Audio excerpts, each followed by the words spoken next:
المواطنين قدرين تقاطع نقول السلام عليكم ورحمة الله وبركاته. مدن رئيس الوزراء ما أنت وأركتي قولي شعبي سفي عمل كوب باقي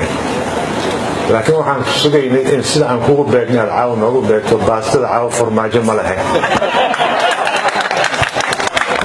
hadii ku faatiix laga tagay noo sheeg aan ku sheegay walaalayaal sida la yiri maadaama farmaajo ay leen baastada waxa ku soo gaabina laakiin waxaan rabaa in arrin yar oo ahamiyadeeda leh inaan fursadan kaga faa'iideysto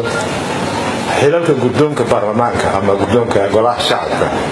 gudoomiyaha waajibaadkiisa waxa kamid ah inuu u dhaqmo si dhaxdhaxaadnimadaas waxay keenaysaa in badan waxyaabaha qaarkood uusan ka hadli karin ayaamahan aad baa waxaa looga hadlayay miidiyada iyo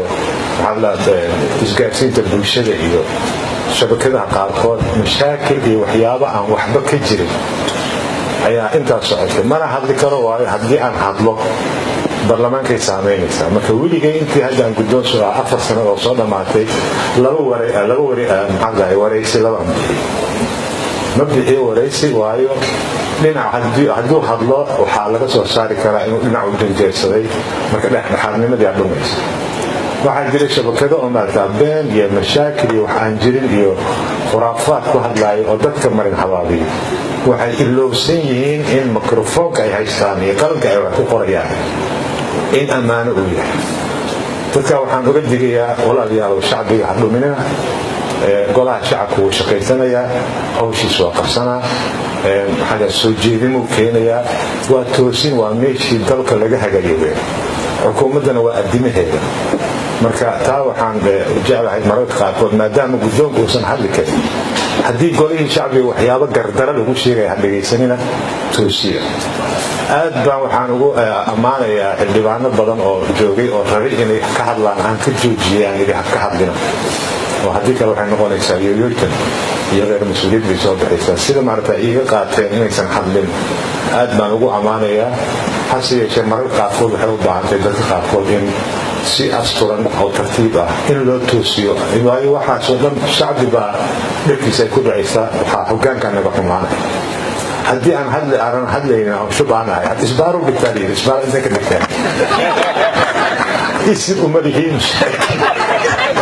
qaara xildhibaana ii yimid oo yidhahdeen oday isbaar maa tahay waxaan ku yidhi adigu ma xasan khayr maad akhyaarka tahay ergama kuu soo gashay maya hadda iska dhaxfada warkaas marka arrimaha noocaas oo kale inkastoo ay kabtan iga tahay laakiin waa arrin muhiim ah inaan ogaano oo aan ka digtoonaano mustaqbalka dadka soo noocaas u dhaqmayaan in la yidhaahdo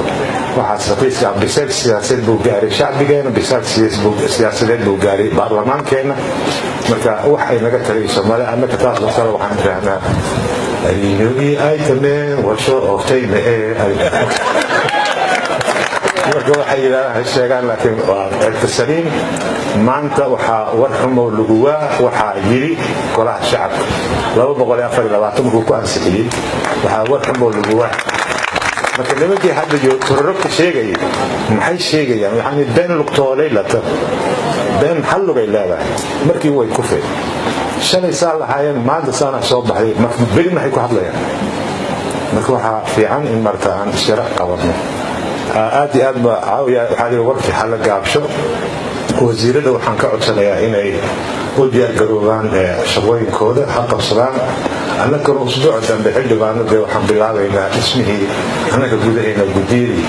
oo 15 guddi aan dhisaynaa haddii aan yidhaahdo mar alla marka guddiyada ay dhamaahayd ay dhismaanna waxaa bilaabanaya is-aragga wasiirada iyo guddiyada oo midba kiisa ku beegan ayaan bilaabi doonaa 26 abriil haddii aan la yidhaahdo baarlamaanka kal fadhigan wuu xirmayaa oo waxaanu aadaynaa gurmadkii abaaraha iyo deegaan doorashooyinkii inaan ka war doono guddoonkana wuxuu galayaa diyaarintii kalfadhiga labaad inuu dejiyo ajendahoodii iyo haddii aan ku rogay arrimaha iyo istaraatiijiyada loo baahnaa wasiirada markaa waxaan is-araggeena u badnaan doonaa markii uu noo bilaabo kalfadhiga labaad ayuu u badnaan doonaa, laakiin intaas kalfadhiga koowaad oo dhan barlamaan kastaba wuxuu sameeya waa dhisidda maaragta hay-adaha dowladda ayuu dhisaa. madaxweyne waa la soo doortay, xukuumad waa la dhisay, ilaa aakhiri guddoomiyaala la doortay, ilaa aakhiri hadda waxaa noo haray kii annagana saamaynaysay oo ahayd oo annaga ugu saabsanay gudaha inaan sixno guddiyadii 15 baarlamaanka inaan dhisno iyo arrimaha kale la xiriira. waxaan rabaa inaan hadalkay ku soo gonaanido. aad iyo aad baan ugu faraxsanahay inaan guddoomiye u ahay golahan shacbiga oo asluubtii uu maanta wax ku waday, sida madaxweyne u soo doortay, sida biseylka u soo socday inaan guddoonkiisa hayo. aad